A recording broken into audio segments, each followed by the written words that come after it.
Good morning. Welcome to Gulfstream Park today. You can see a little cloud cover, but still some sun out there. We have a fast main track, a good turf course. It's a beautiful day here in South Florida. Ashley Mayu alongside Brian Nadeau. And looking at today's card, we have 10 races. Yesterday we had a big card, 12 races, 2 stakes races in there too, the Roar and the Powder Break. And we actually saw a big payout in that Rainbow Six. Someone scored the jackpot. 221, Ashley. So congratulations, whoever that was. Big score. 4 live tickets in the finale. The favorite finally got it done, and if you were the winner, you really had no anxious moments either. As Joe Benjamin ran off the screen, took him 14 starts, but the old 14th time is the charm. Yeah, and he did it in style. That's to say the least. And looking today that the pool's going to reset, so there's a $100,000 guarantee. And then we mentioned 10 races on tap today. So let's dive into the card. Looking at the first race, we have a $16,000 maiden claiming event on the turf, going 5 furlongs. This is for 3-year-olds and upward. It's race 1, so I have that early pick 5 ticket to show. I used 3 horses in here. I used the number 1 Grand Union, which kind of reminds me of the winner of the last yesterday. Had his fair share of chances, but still hasn't scored that maiden victory. But I couldn't throw him out here, so I used him as well as the number 3 Soul Dancer and the 7 Bella Future. In race 2, I go too deep in here. I think a lot of the money is going to go on the number 1 Candy Lua, a first-time starter out of the Todd Pletcher barn. Then I'll use the number 5 Sweden, making the first start off a long layoff. Race 3, just too deep in there. And race 4, once again, this is where I'm going to spread. I didn't have that strong of opinion. I used the 4 Cleon, a second-time starter, now joining the barn of Jorge Delgado, the 7 Curve, and the 8 Dr. Roger, who finished 3rd last time out, facing slightly tougher competition, but tired in there. So I have reservations about the 7-5 morning line favorite. And to round things out, I used the number 1 Passion Plus and the number 3 Little Bit Good, who's my top selection in race 5 at 4-1 morning line. So $36 for the early pick 5. And Brian, looking more into race 1 here, I'm curious to see which direction you went in terms of the horses that you used on top. When I started putting things together, I thought I had to go to the number 7 Bella Future off a pretty nice second place performance last time out. Yeah, I think that's the horse, Ashley. Still lightly raced. 2 turf sprints have been really good. I know the De La Cerda barn has been a little snake bitten on top, but the barn is firing. You see 8 seconds and 6/3 from 28 starts. So yes, just 1 win, but the barn's firing as opposed to being 1 for 28 with maybe 1 slice. There's a lot of them. So that tells me the barn has been very live, just not getting the picture taken. But you look at Bella Future, an outside attack post, and we've talked about this both days, Ashley. You need to be forward on this turf course. We've seen fast fractions, but the horse is sticking around. It happened yesterday. In the stakes it happened. In the nightcap it happened. And I think today might be the day for Bella Future, who's going to be up close and involved throughout. When you look at her, I mean, you kind of look at her first try at the maiden 16 level. It was going long. It was going a mile and a 16th, and she quit. But since cutting back to the 5 furlong distances, she's been right there in her last 2, and you mentioned the speed. So we're on the same page here of why we use him on top, Bella Future. But from here, we take a little bit of a different direction. You go to the number 3 Soul Dancer, who certainly stepped up, switching to the grass last time out. Yeah, I mean, this horse is probably going to go favored, but very worrisome to me, Ashley. Got to the turf last time, ran a very, very good 3rd, and that was in a maiden special weight. Has only been out twice. They paid $72,000 for this horse, and now off that really good effort in the maiden special weight, here he is in for 16, and that's just a little worrisome to me off such a good effort. Why is he in for a tag today? You know, theoretically, you'd think he'd be right back in a maiden special weight, and you'd think he'd be a major player in a maiden special weight. So I think he's the horse to beat. I'm just a little leery of him at an underlaid price and kind of wondering why he's in this race for 16. Yeah, it is a big question mark, and you kind of look at the pedigree, you would have thought dirt was the right move. They tried this one on the dirt on the debut and didn't really show anything, but then you mentioned that last race, too. I think it's kind of important to note the Red Man, the runner-up, came back. We saw this win on here, I believe, on Friday, on the Friday card. And the winner, Cowboy at Hearts, in the card today later on in one of the later races. But it is a big question. State bred, maiden special weight, now in for the 16,000 tag against, you can be anything. You can be open in here. So I have reservations. I use this one a little further down on my ticket. And another horse I have reservations about, already alluded to this when talking about that early pick 5, is the number 1 Grand Union. 17 tries, hasn't gotten the job done, but when this one hits the board, seems like second place is where we're seeing this one. Yeah, I mean, this is the Joe Benjamin angle, right? I mean, water always finds its own level at some point. 17 starts, 6 seconds. We talked about this in the office the other day. 6 seconds, no thirds. It's just a very weird kind of running stats here. Certainly figures, Ashley, but Again, why would today be the day after 17 starts? A tricky rail post, too. There's speed here, but not as much as some of the others. So now we need to work out a trip as well. And this is a horse that always gets bet, too, and he'll get bet again here. I respect him. I respect the connections as well, but I'm a little against this one, at least on top. I would think he hits the number somewhere. First, I'm a little hesitant to play him there. So we both use this one underneath, but we're both on the same page here using the number 7 Bella Future on top. We'll move on to race 2, a maiden special weight event for fillies and mares, 3-year-olds and upward. They're going 6.5 furlongs on the main track. And, well, we're all over the place here. I know you really like the 6 in here, so let's kick it off with That's My Baby. This is a 3-year-old filly by Liam's Map, who just has one start under her belt, and it was on the turf. Yeah, I mean, we're going to bring up a replay, I believe, and this isn't the biggest one of the day, but I did think this horse was compromised a little bit on debut, where it broke slowly from an inside post and checked out of it a little bit early on as well. Lost some position. He's going to be the 2 horse here, down inside a little bit. So here he goes here. Doesn't break at all. A little flat-footed to begin with. Now goes outside a little bit, and here we're going to check again. Drops back further, and he's going to basically fall out of the picture a little bit. And he's chasing a little bit now. Kind of checks again a little bit. Doesn't have a lot of early speed. It wasn't a lot of trouble, Ashley, but as you know, and as we've really alluded to time and time again over the last few days, when you're that far behind in a turf sprint, you're in a bad spot. This was the debut, 25-1, but she did run on a little bit late. I talked about this angle yesterday. A lot of these first-time starters, when they don't have a good beginning or don't have a good start, they kind of chuck it and give up. Well, this one I thought showed some interest late, kept on. It's an encouraging sign. Now we go from 5 on the turf to 6.5 on the dirt. Certainly bred for it by Liam's Map out of an elusive quality mare. Second lifetime start. We typically see the most improvement from these maidens in their second lifetime start. Now we go inside to outside. Listen, this is a race there for the taking. I think we both agree with that. And you look at our selections, as you mentioned, Ashley, all over the board. So you can tell from our selections, we think this is a race that's there for the taking. I'll stab with That's My Baby. Admittedly, it's a spread race. I think if you're getting involved to kick off this early pick 4, if you're involved in this early pick 5, I think you got to use more than a few, right? I agree. I used 2 in here. My top selection is the horse on the rail, the number 1, Candy Lua, first-time starter for Todd Pletcher. And I want to show a stat here. We always talk about Todd. He does well, and there's some things that he does better than others, and this is certainly an angle to know. I'm looking at first-time starters on the dirt when they're, debuting here less than a mile, and this is just the past 2 years. He wins at 26%, 42 for 159. He's 54% in the money with a $1.87 ROI. He does a tremendous job with kind of these one-turn distances on debut for horses. And so when I look at the workout tabs, this is kind of a typical Todd Pletcher. I don't see anything too flashy. I don't see anything too slow.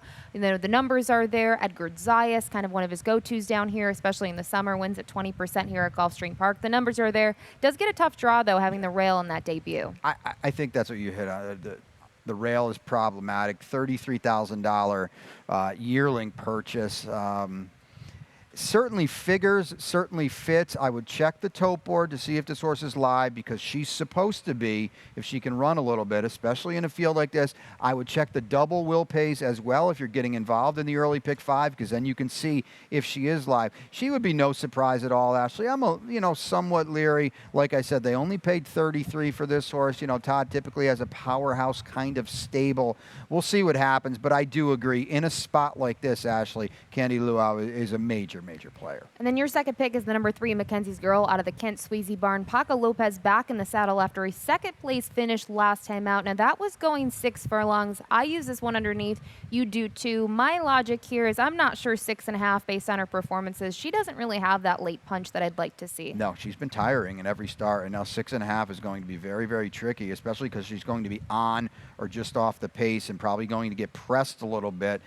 Certainly Sprout Wings and the like. So yeah, I think she's a player, but I worry a little bit. She got beaten clearly last time. She was well clear of Sprout Wings, but I think Sprout Wings, to me, has a little more upside, and they might tangle early again. That could leave them a little weary, underneath in that extra half furlong, as you alluded to. So we'll stay on the dirt here in race 3 and 6 furlong event this time. This is for 12-5 claimers. Interesting condition to always note here. It's for 3-year-old fillies or 4-year-olds and upward, which have not won 3 races. In here, we're on the same horse. I'm going to go to the number 6 Gilded Lady 8-5 morning line, who was second last time out, beaten by 8 lengths. But Awesome Anne Marie was awesome in that race. Came back to win next time out as well. But this one was on a win streak as well. Even facing winners for the first time, was able to pick up another win 2 starts back. Major player. I think, Ashley, you'd probably agree if there's a single in this early pick 5 and 4, this is probably it. She draws perfectly to the outside. Paco is here, as you noted. Yes, she was well beaten in second last time, but Awesome Anne Marie came right back to win and looked good doing it. So Gilded Lady at a short number is going to be tough in here. And horse that you like at a price underneath is the number 2, Hold the Applause, who last time out disappointed, was beaten by 7 1/4, but 2 starts back while going 7 furlongs, a little bit longer. Was able to just right off the pace, make that late move, and get up in time. Yeah, if she can rebound, she hits hard in here, and she's one of the few in here that can settle a little bit, pass horses late. Obviously, you question the last one. She didn't fire at all, and she had it going pretty good in 3 starts off the claim. Then she stubs her toe a little bit last time. Can she rebound? Can she get back to her best? If she can, big threat in here. Another one that we both use is the number 1 Comp, who has some early foot. I think that's the main thing to note here. Is going to take a drop in class after those last 2 performances. Love the effort, but 3 starts back at the 5.5 furlong distance. Went to the front, got an easy lead, and was able to draw clear. Sammy Camacho is going to climb aboard today, and I think this one has, it's a speed play. I think if anyone's kind of going to press the horse on the outside, it's going to be Comp. Absolutely, Comp's got to go right from the rail, and she's got a lot of speed for Sammy Camacho. If she clears, it could be problematic for the rest of these. I don't think Paco on Gilded Lady will let her get away too far, and then that says to me maybe Comp comes a little unglued in the lane. Now, and he also knows Comp since he piloted her last time out, so I think Paco will have his plan already set way before he even hops aboard the number 6 Gilded Lady. Race 4, another dirt event, 6 furlongs, 12-5 maiden claimers. This is for 3-year-olds and upward. We both landed on the same horse in here, the number 8 Dr. Roger, who, I don't know how you feel about Dr. Roger. I think he's got a big shot in here, but I still don't think he'd be a single for me. Yeah, I think you put it perfectly, Ashley. 7-5 on the morning line, and I think Pete's got this one pretty dead on because this is not a great field. And if Dr. Roger runs back to his last race when he was a distant third, but it was with a fast figure behind Grand Riser who ran off that day, he's going to win. But look at the form here. You got a good race, bad race, good race pattern going. It says regression might be in the cards today. Yes, we have him on top. Yes, he's the most likely winner here, but he does have that little bit of a tough to trust label to him. Yeah, I don't trust him in here. He wouldn't be shocking to see him win. You look the most recent start, that was at 7 furlongs, so he's going to cut back to 6 furlongs today. I think that should suit him well because he did make a nice little move and then he flattened again. So you can just see his run line too. He's inconsistent. So I use him on top. From here, I use a horse that I think is going to be a price, the number 4, Cleon. This is one that just transferred to the Jorge Delgado barn, getting blinkers on. And the barn just does so well with new acquisitions. Chantel Sutherland's climbing aboard. I just thought that this one was sneaky because when you look at some others in here, they've had more chances than this one. So I'm going to use this one as a price. But I see you go to the 7 in here, Curve, another horse I like, also getting an equipment change. Yeah, I mean, blinkers on, turf to dirt, 2 turns to 1 turn. So there's a lot being thrown at the wall here, seeing if it can stick. Paco gets aboard. I think that's significant on a big jockey change as well. And this one's only started 3 times, Ashley. Cuts back from 1 turn on the dirt 2 back as well to 6. The blinkers say to me Paco's going to be on a little bit of a send mission. And when you're talking about a suspect field, being up close I don't think is ever a bad thing when you're going to be in front of some horses that haven't shown a lot. And this one debuted at 6 furlongs, but that was against $50,000. Yeah. So this is a big drop, 12-5 today. Paco was aboard in that debut and it was a mid-pack finish. So I like the equipment change in the Kelsey Danner barn. They've been doing great things here. They're winning at 20% at the meet and at 16% on the year. And I feel like Kelsey's one of those trainers you have to watch here because she's really placing her horses in the right spot. So I use this one as well here in race 4. And we're going to take a quick break because race 5 means the start of the Rainbow Six. So we'll be back in a minute.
Welcome back to Gulfstream Park today. Ashley Mayu alongside Brian Nadu. We've gone through the first 4 races on the program. We're here in race 5 now, which is the start of the Rainbow Six.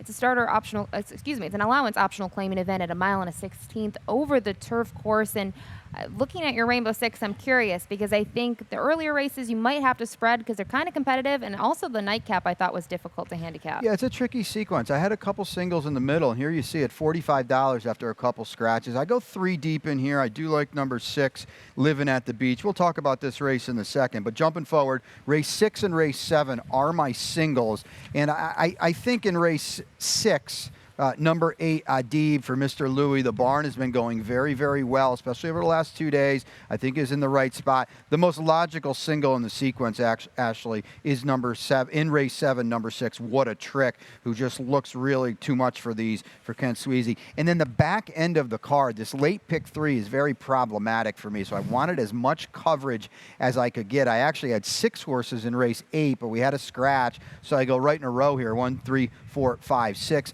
The same thing in race 9. It's a tough optional claimer on the turf. I've got a price on top, and we'll show a replay a little later on of Mr. Matichek, who's in good form off 2 straight wins. You mentioned Kelsey Danner as well early on. That one will be at a price. And then in race 10, sprinting 5 on the turf to wrap up the card, 1, 5, 6. Don't push your luck on top for me. Maker, Mike Rapoli, Paco, potent connections. Blinkers go on as well, cutting back on the turf. I like that one's chances in what is in a very, very wide open finale. The ticket's $45. I think it's a fun sequence too. As I mentioned, I think you can spread deep in some races and hope for a price. And then I also think I have a couple singles, a couple very logical favorites that might prove very difficult to beat and could be anchors in the sequence if you're playing on a budget. We saw some prices yesterday in the sequence, so who knows what will happen today. Definitely a big possibility in race 5. I'm curious to see who used on top. I'm a big fan in here of the number 3, Little Bit Good, who I want to show a replay of that most recent effort. It was going 7.5 furlongs over the grass here, and you can see he was the 6th horse on this occasion. Edwin Gonzalez was aboard. Prior to that, at 1.16 miles, he didn't fare well, but I thought this trip worked out beautifully for him. You can see he's closing. He's not really hitting his best stride yet. And the other horses, to me, at this point, looks like the 4 might be home clear, but One's Little Bit Good really gears down here. She just pours it on late. And I mentioned this is at 7.5 furlongs. So my logic here with the way that race played out, I know when you look at the record for Little Bit of Good, 0 for 2 at the distance, but I'm actually pretty impressed with the last performance and really like this one on the stretch out. Well, she adds an added furlong. You're exactly right. And the fact that she was just getting going, nearing the line, going 7.5, says 8.5 will be ideal for her. She's closed last time into a hot pace. I don't think it'll be as quick today, but that'll also keep her a little bit closer. I've got her in my rainbow. I think she's a must-use to kick it off, Ashley, and she should be a decent number as well. And your top pick's the number 6, Living at the Beach, who's been on a win streak, and both of the wins have been pretty easy. Won by 5.25. The maiden scored 2 back, and then last time out facing winners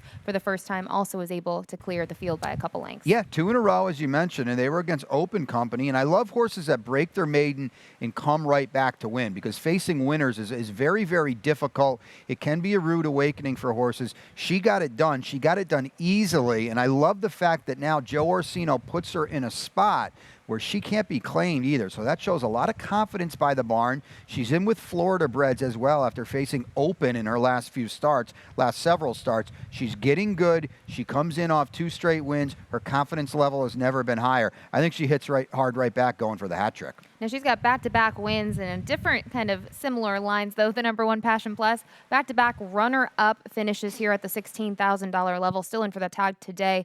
Last time out, it was at today's distance and just missed in the end. This is another one that I think very similar to Little Bit Good is going to be closing from off the pace. Yeah, we've both got her in second. That's been the theme of late, right? 2 in a row. She draws perfectly. She's been close in her last 2 starts. Should have every right to be right there. We saw how good Safi's been over the weekend. Won both stakes yesterday, excuse me. The barn is firing. She's going to be a decent number for a potent trainer. So I think she's another one. I don't love her on top at what should be an underlaid price, but if you're playing this Rainbow Six, I'd be very, very scared not to put her in there. Yeah, that's why I had to use her in some of my tickets just in general when I started looking at the race, because if I don't use her, she probably will get that next win. Race 6 will move on. This is a 6250 claiming event going 6 furlongs on the dirt. And again, this is for 3-year-olds or 4-year-olds and upward, which have not won 3 races. We both go to the runner on the outside, the number 8, Adib. I know you said this is your single in here in the Rainbow Six, 1 of 2. Pretty nice win last time out. It was the first start here at Gulfstream Park in some time. And I liked the trip. I think a big thing here is this one could get a nice trip in this race. Yeah, and again, it's a broken record for me, but comes in off an easy win, now rises in class, and I like to see horses that are winning. I mentioned Mr. Louis Roussel. The barn has been going very, very good. I saw this horse at Fairgrounds over the winter run very, very well in some solid fields. Comes back here to Gulfstream Park, airs in a 2L last time, now rises in class, but there's not a lot in here. And you mentioned the outside post here. I think that's a perfect fit as well. Jaramillo was aboard last time. Onward and upward for Adib as a single for me. These are 6250 claimers, so I want to do some more digging here. It's really hard to win kind of claiming races here back to back. So I did pull up a trainer stat here for Louis Roussel. I just want to look at winners last time out in general in the last 2 years. 7 for 35, 20% win rate, 49% in the money with a $1.54 ROI. And you already alluded to it. The barn's been doing well this meet. The numbers are all there. So we both are on the same page here using Adib on top.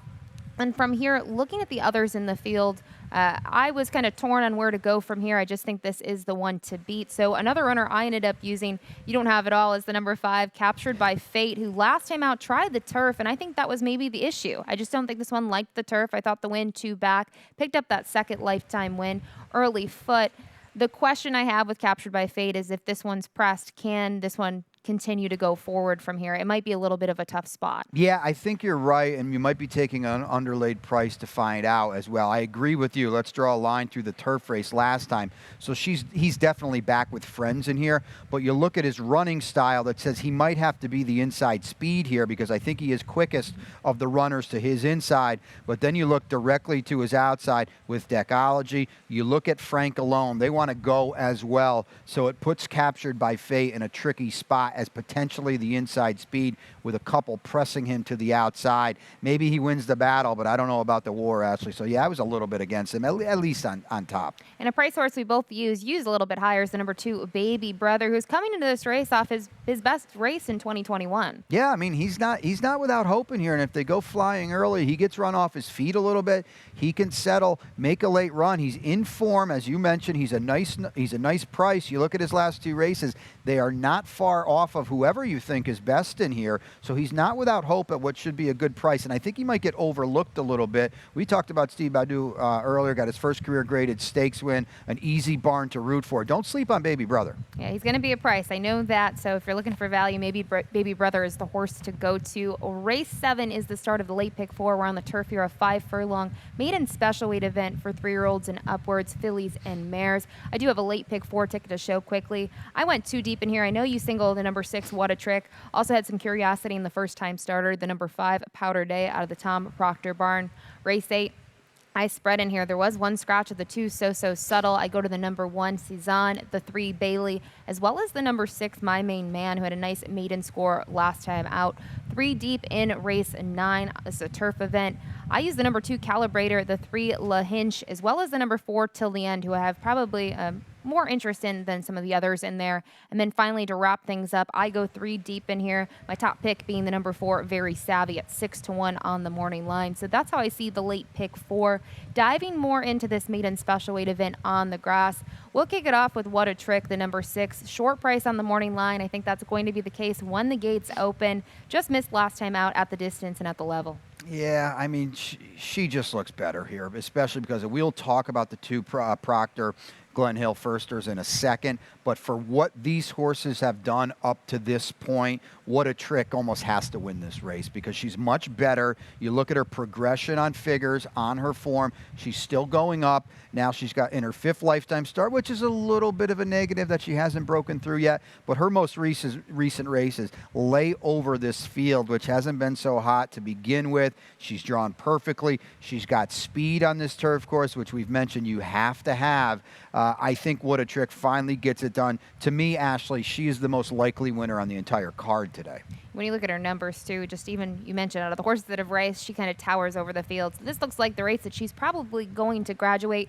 You did allude to 2 runners from the Glen Hill Farms. They're the owners, Tom Proctor, the trainer. And here, for me, it looks like when you kind of look at the workouts, probably workmates or have at least worked together a couple times. And then it just comes down to pedigree. They're first-time starters. You don't know what to do. We talked about it yesterday. I think if you're looking for a turf pedigree, Powder Day might be the one to use. Yeah, Ashley, I think if we talk about this race in 4 or 5 months, I think, horses like Free Data and Powder Day are going to be the best horses in this race.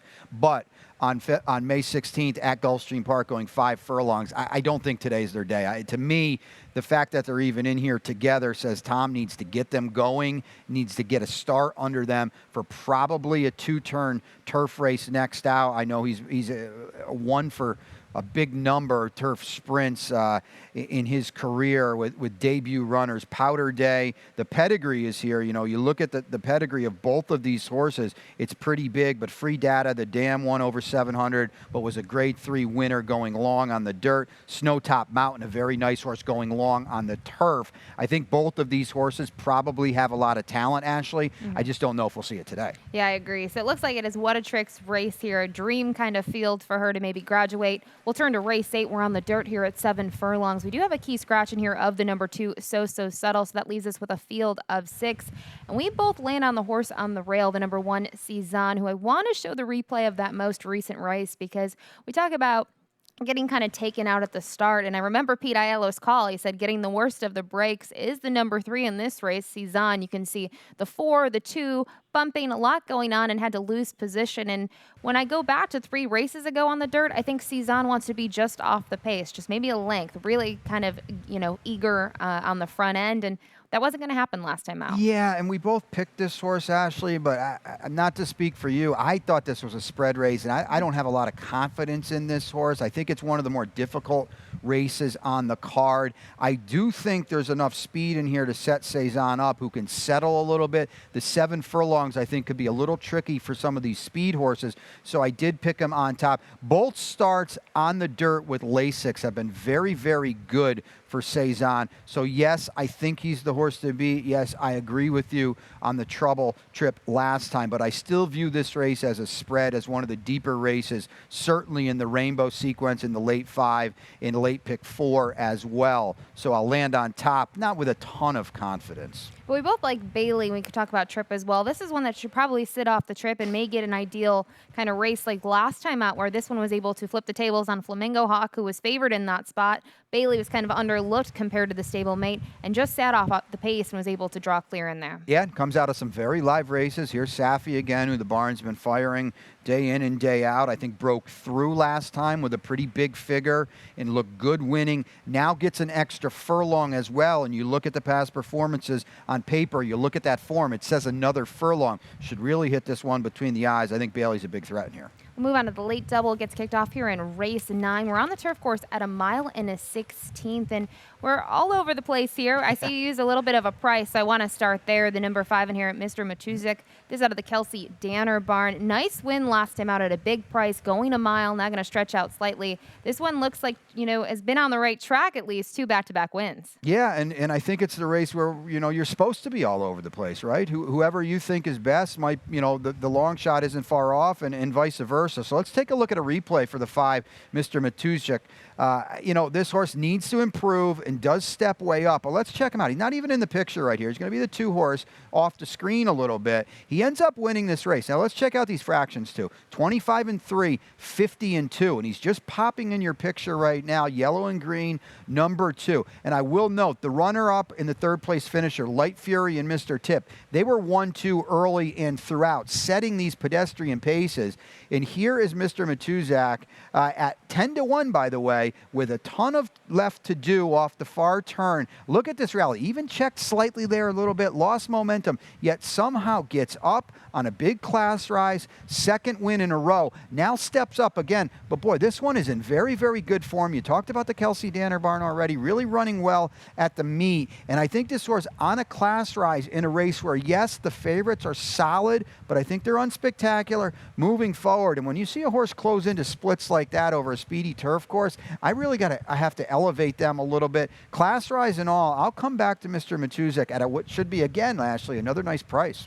We both like a horse, the number 3, La Hinch, who last time out was third, beaten by 2 lengths. That was going 7.5, and might have been a little too short for him. I think he prefers going longer. 2 starts back, missed going a flat mile at Tampa, but the last win here was locally. That was 3 starts back at today's distance, and it was a big field. You can kind of see from the run line. This one was still far off the pace early on, even tracking in 3rd and 4th, but made a late move to get the job done, and I loved that performance. This is a 4-time winner locally over the grass. Yeah, we talked about Abiding Star yesterday, who popped up in the PPs. When Abiding Star is right, he is really, really good, and he's devastating speed. You saw 44 and 3, 7-4 last time. So the splits won't be that crazy today, but they should still be honest. I do think there's a lot of speed in this race. Looking at your picks, you kind of played it as I did too. Horses coming from off the pace. So both you and I, we're going to know early if we have a chance, because we're going to need some tangles, some hitting up front. I think we're going to get it. So yes, La Hinch, definitely a big chance in here.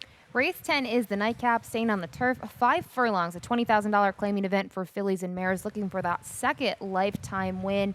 We'll start with my price horse in here, the number 4, Very Savvy. Now, I say price horse 6-1. I don't know. It's Savvy Joseph Jr. Might take some play in here, might stay around here. So it'll be interesting to see what happens on the tote board. But my logic is, look at the race last time out. It was a game second, beaten by a length. You look at the race 2 back, and I think it's suited better for speed. This one was trying to sit off the pace a couple lengths and just didn't get the ideal trip. And I will say, they went pretty quick last time out compared to that race 2 back. Yeah, and Safi, boy, throughout the card here, he's poised to have a day, isn't he? He had a good one yesterday. He really looks like he could have another one today. Very Savvy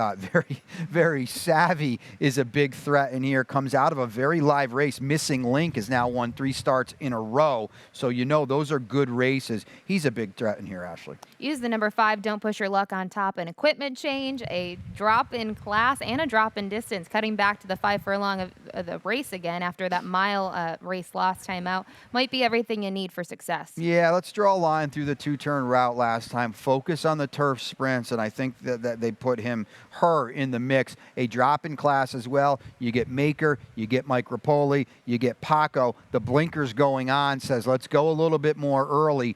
Paco going on says, let's go a little bit more early, and I think that puts this one in a very, very good spot. Had tactical speed turf sprinting earlier. I think much more forward trip today. One with tactical speed and now a drop in class is the number 6, 3rd time around, who we both used here.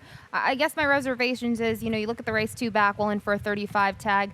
Didn't have that much left late, and kind of looking at the fractions, they went quick, so maybe that was the excuse, but I have to have a feeling in here that other ones are going to try to go towards the front as well. Yeah, other ones are going to try to go, and what are you getting off the last race that says that maybe a bounce, a 66 buyer was a big, big number for this horse. She actually ran that back in January, too, when she broke her maiden, and what happened in her next start? Regressed badly, so she needs to prove she can put races back together again. If she can, it gives her a big chance in here. I'm a little leery if she can do it, and don't overlook, she was 44-1 last time. You're not getting anywhere near that today. Well, that's how we see the 10-race Sunday program. We're not done yet. We're going to go over the lightning round. A couple things to touch upon. Was a big day of racing yesterday here, but mainly at our sister track. It was Preakness Day. Preakness 146, and there was an upset, Brian, a horse that wasn't favored. Yeah, I think a lot of us, you and I both, Ashley, thought there could be an upset. You went with Midnight Bourbon. I won't mention my pick because he didn't show any running. But here's Rombauer rolling by late for, I think, a guy that we could all root for in racing, Ashley, Michael McCarthy, one of the good guys. If you saw the interview, if you saw his quotes, this was a win that really, really hit hard. I had him on a program of mine back in New York a couple years ago. Fans of Gulfstream Park in South Florida racing will be familiar with Michael McCarthy because he won the Pegasus with City of Light in 2019 right here. And as I mentioned, I had him on my show, and he was so candid, and it was before City of Light won that race, and he basically was brought to tears years with what that horse meant to him. Same kind of thing with Rombauer, one of the good guys, one of the nice guys, one of the bright stars kind of unheralded in our game, and he's easy to root for as well. It was really good to see Michael McCarthy win his first Classic, a horse that's going on, from what I've heard, to the Belmont Stakes too. And it looks like the top two may try the Belmont Stakes in just a few weeks, 3 weeks to be exact. We had stakes action here yesterday, 2 stakes, the Roar and the Powder Break, and the trainer was the same. Safi Joseph Jr. had a big day here. There was an upset in the Roar. The main horse in there, Collaborate, finished third, but Safi swept the trifecta there. And then this one was the upset. 11-1 was what Shifty She went off at and had to hold off a very fast closing horse in here. Yeah, Collaborate disappointed. I don't think there's any way about it, but Safi did get that one done. And here's Shifty She, second time Safi, second start off the long layoff as well. Moving forward, needed the wire, but I'll tell you what, Ashley, she ran hard to win that stakes. It was a big-time effort, ran hard early, had to hold off a frantic challenge, but boy, she's a horse getting good in a hurry. A very, very impressive win, and Safi just doing his thing, right? Certainly. Could have a big day today, too. We talked about him for a couple races, has some live horses. We'll move on to the West Coast, though. A couple things going on out there today. The George Wolf Award is getting presented not only for 2021, but also for 2020. Yeah, two jockeys that I think if you're steeped in racing, you know who Luis Quinones and Deshaun Parker are, because they're big-time win machines in the Midwest and Mid-Atlantic, but maybe they don't necessarily get their just due on the national scene. So it's great to see them honored for an award that I think, Ashley, for jockeys, I know the Eclipse Award honors theoretically the best jockey in the country each year, but this is one that's very, very meaningful as well. The fact that they get it together is a big deal. I know they're close friends. Very, very cool to see out today at Santa Anita. Yeah, it's an award you can only win once as well, so I think that adds to the prestige of it. And finally, we're talking about Santa Anita. Another thing to mention, there is a mandatory payout on the Rainbow Six out there today. It's the last 6 races on the card, and kind of looking at the sequence, it starts in race 4. I thought the last race was a great maiden race on the turf, so I'm going to take a look at it deeper, but there's some nice fields in there, and maybe you can get a price. Tough sequence, right, Ashley? Bob Baffert's got a $1.3 million Son of American Pharaoh making his debut in a good maiden special weight. The pool out there, I would think 3, 4, 5 million on a mandatory day with a lot already going in. As you mentioned, boy, they're not giving anything away out there. It's a very, very tough sequence. A lot of races where I think you have to spread 3, 4, 5, maybe more deep. I would think if you're fortunate enough to hit this today, Ashley, you're going to be feeling pretty good because it has the look of a big number. Yeah, I'm going to do some homework here in between our races, but that wraps up another edition of Gulfstream Park today. We'll be back in a few minutes to go over race 1, and in the meantime, we'll wait for Pete Aiello to give us the changes and scratches. Good luck. And they're off. Second in the 2-path. Ground on first inside. Race.